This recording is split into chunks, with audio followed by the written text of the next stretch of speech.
Bonsoir très chers d'amis lecteurs, merci de participer, merci d'être là et merci de commenter.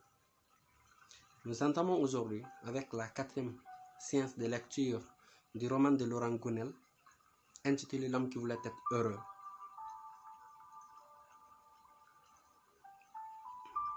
Merci de participer et d'écouter et de le partager. Continue. Si l'on croit que le monde est dangereux, on va effectivement porter son attention sur tous les dangers, réels ou potentiels, et on aura de plus en plus le sentiment de vivre dans un monde dangereux. C'est logique finalement, mais cela ne s'arrête pas là. Nos croyances vont aussi nous permettre d'interpréter la réalité. Interpréter? Vous évoquiez tout à l'heure les expressions de mon visage. Ces expressions, tout comme ma gestuelle d'ailleurs, peuvent être interprétées de différentes manières. Vos croyances vont vous aider à trouver une interprétation. Un sourire sera perçu comme un signe d'amitié, de gentillesse, de séduction ou d'ironie, de moquerie, de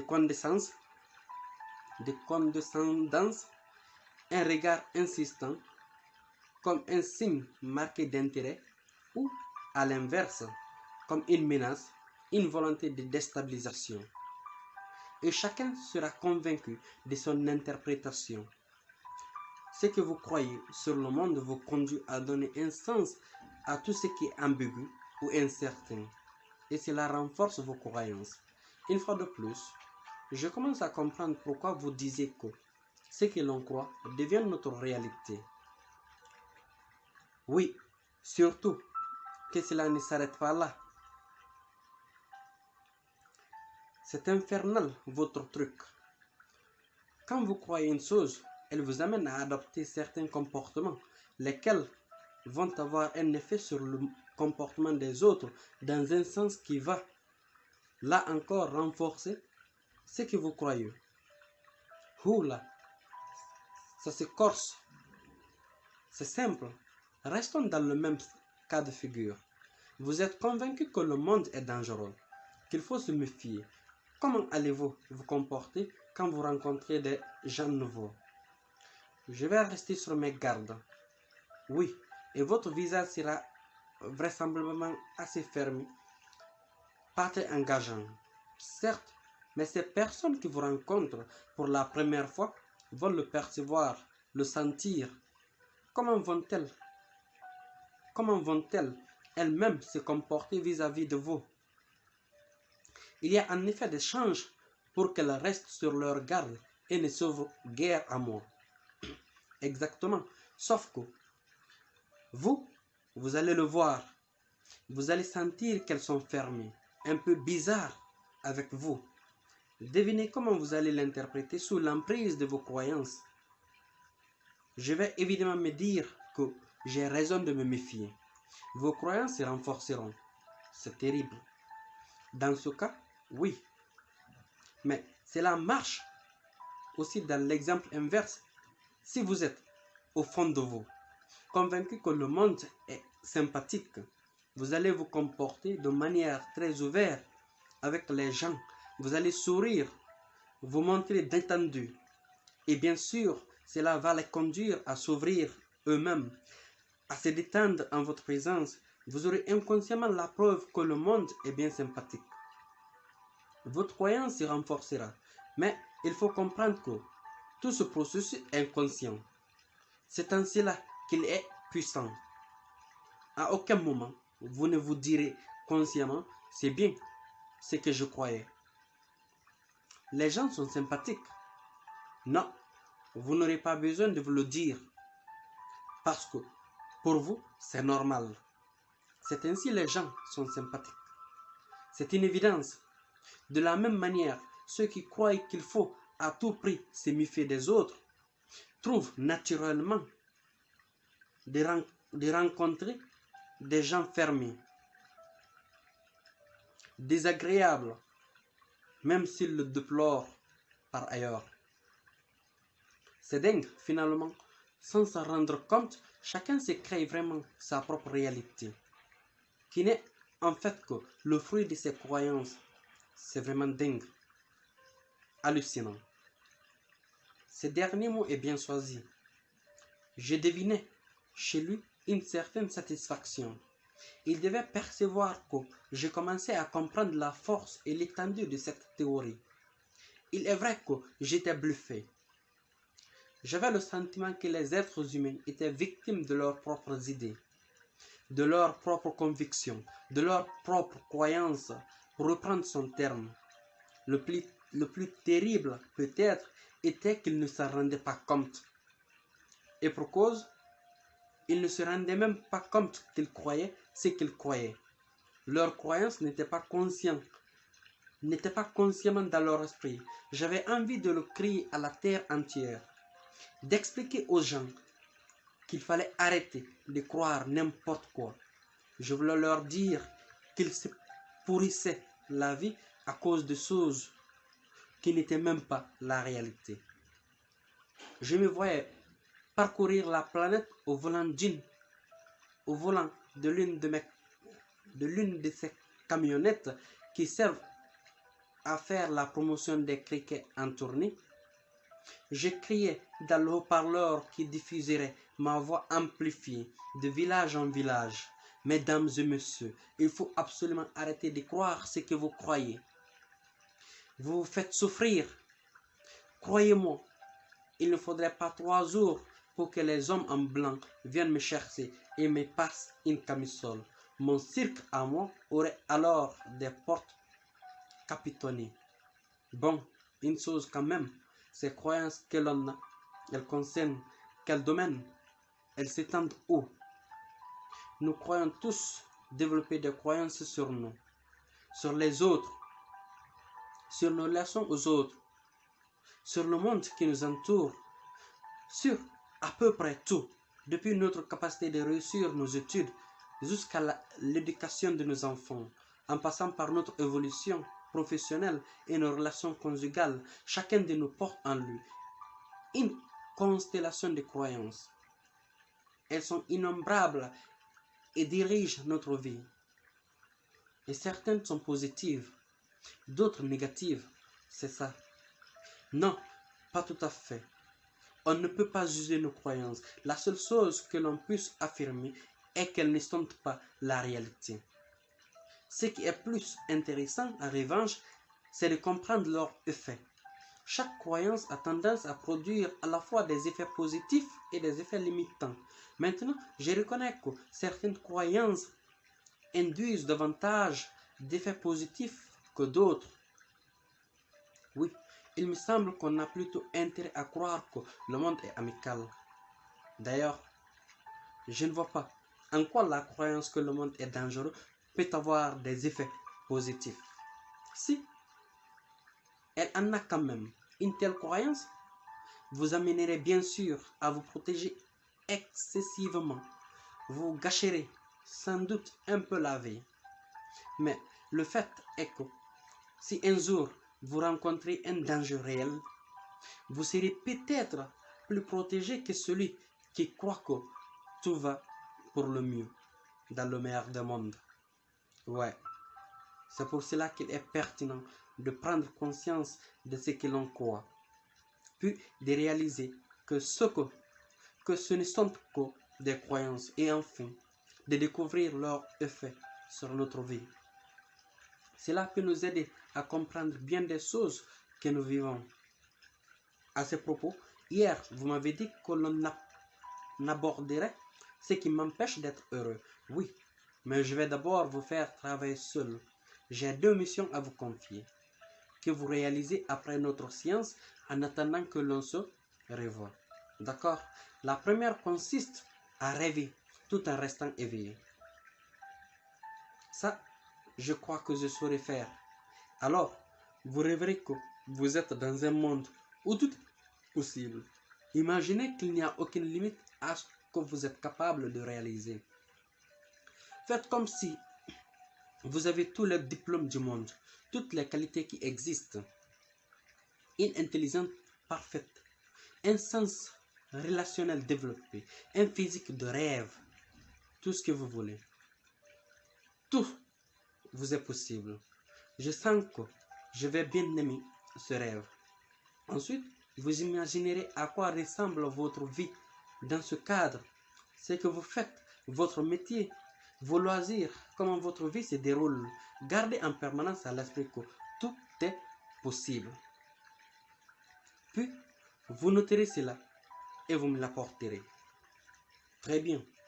Votre deuxième mission consiste en quelques recherches à mener. Des recherches? Oui, je voudrais que vous rassembliez les résultats des recherches scientifiques qui ont été menées aux États-Unis sur les effets des placebos. Nous en parlerons ensuite ensemble. Mais où vais-je trouver ça? Aux États-Unis, tous les laboratoires pharmaceutiques mènent de telles recherches car ils y sont obligés. Ils n'ont pas le droit de mettre sur le marché un nouveau médicament sans avoir prouvé scientifiquement qu'il est plus efficace qu'un placebo, c'est-à-dire une substance inactive. Cela fournit indirectement des chiffres précis sur l'efficacité des placebos. Personne n'utilise ces chiffres. Moi, je les trouve pourtant dignes d'intérêt. Je sais que des laboratoires ont publié certains résultats. Vous les trouverez. Vous les connaissez? Bien sûr. Mais dans ce cas, pourquoi me demandez-vous de les chercher? Nous gagnerions beaucoup de temps en parlant tout de suite. Vous savez, je prends l'avion samedi pour rentrer chez moi. Ça nous laisse peu d'occasions de nous rencontrer. Parce que ce n'est pas du tout la même chose d'écouter quelqu'un vous relayer une information et de la rechercher soi-même à la source. Excusez-moi, mais je ne vois pas ce que ça change. Si je vous en parle, vous pourrez toujours douter des chiffres que je vous donnerai. Et vous connaissant un peu, je sais que c'est ce que vous ne manquerez pas de faire. Peut-être pas sur le moment, mais plus tard. Par ailleurs, ce n'est pas en écoutant quelqu'un parler que l'on évolue. C'est en agissant et en vivant des expériences. Mais où est-ce que je vais pouvoir collecter ces informations? Je ne réside pas à l'hôtel, je n'ai aucun moyen d'accéder à Internet et je n'ai jamais vu de cybercafé dans l'île. Celui qui se laisse arrêter par la première difficulté rencontrée ne va pas loin dans sa vie. Allez, je vous fais confiance. Une dernière chose. À quelle heure dois-je venir demain pour que vous soyez pleinement disponible, que vous ayez du temps? Il me regarda quelques instants en souriant. Je demandai si j'avais encore dit ce qu'il ne fallait pas. Aujourd'hui, je les accumulais. Surtout, ne vous mettez pas à croire que vous avez besoin de moi. Le temps que je pourrai vous consacrer à l'heure où vous viendrez sera suffisant.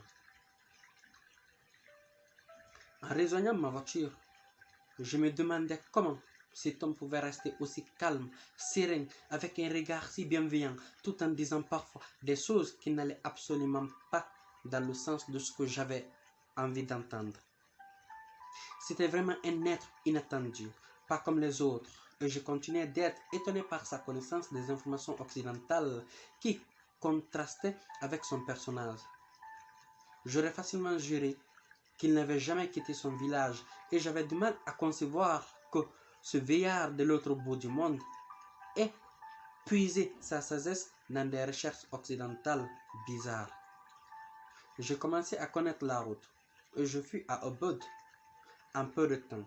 Le soleil se couchait tôt sur les tropiques et il faisait des nuits quand je me garais près du grand marché. Des centaures denses se dégageaient de la terrasse jardin d'un petit restaurant.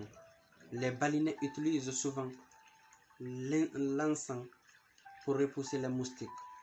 On envoyait des tiges se consumer sur des coupelles disposées. dans les jardins ou à l'entrée des maisons.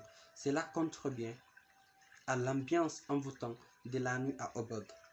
Je me glissais dans le restaurant, m'installais sous un arbre et commandais un poisson grillé. Des bougies étaient disposées sur les tables du jardin, complétées par quelques torches plantées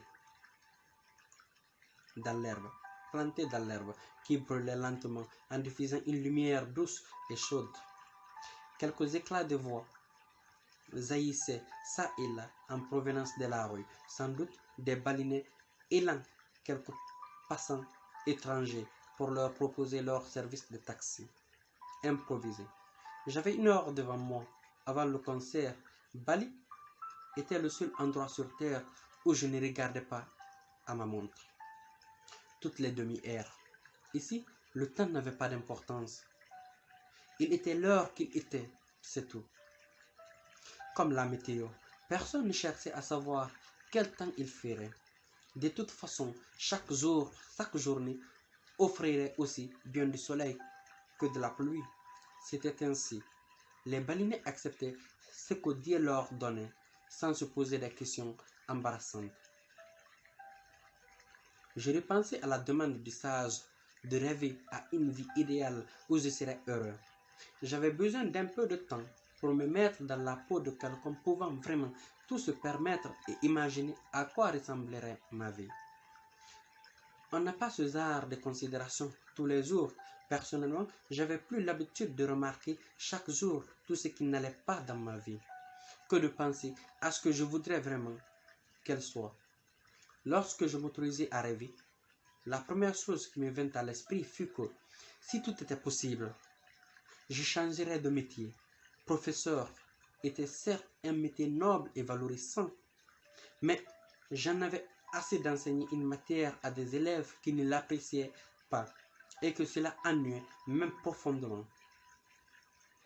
Je savais, bien sûr, qu'en s'y prenant différemment, on pourrait accroître leur motivation à apprendre et finalement les intéresser. Mais j'étais tenu d'appliquer à la lettre le programme officiel et de maintenir aux méthodes pédagogiques en cours, méthodes complètement inadaptées aux élèves d'aujourd'hui. Je ne supportais plus d'être pris en sandwich entre les exigences de mon administration et celles du terrain, totalement divergentes. J'avais envie d'air frais, de changer radicalement de métier et de me réaliser dans un domaine artistique. Je rêvais de faire de ma profession mon métier et ma passion, c'était la photographie. J'aimais par-dessus tout saisir des expressions de visage avec des portraits qui révélaient la personnalité du sujet, ses motivations, ses états d'âme, même la photographie des mariages m'attirait. Si tout était possible, je créerais mon propre studio de photographie. Pas l'une de ces usines à débiter des photos posées sans intérêt, non, un studio spécialisé dans les photos prises dans l'instant, sur le vif, pour capter des attitudes et des expressions qui montraient qui était la personne. Mes photos raconteraient des histoires. En les regardant, on comprendrait ce que pense et ressent chacun. Elles décoderaient les émotions des parents, les espoirs ou les craintes des beaux-parents, le regard de la sœur aînée qui se demande quand viendra son tour, celui des divorcés qui se disent que ce jeune mari croit au Père Noël. Je voudrais aussi immortaliser le bonheur des gens et que toute leur vie, ils puissent d'un coup d'œil se replonger dans l'ambiance de ce grand jour et accéder aux émotions qui auront été les leurs. Une photo réussie est plus parlante qu'un long discours. Là, nous nous imitons pour cette quatrième phase de la lecture de Roman de Laurent Gounel. Mais s'il vous plaît, chers amis lecteurs, essayons de réaliser quelque chose.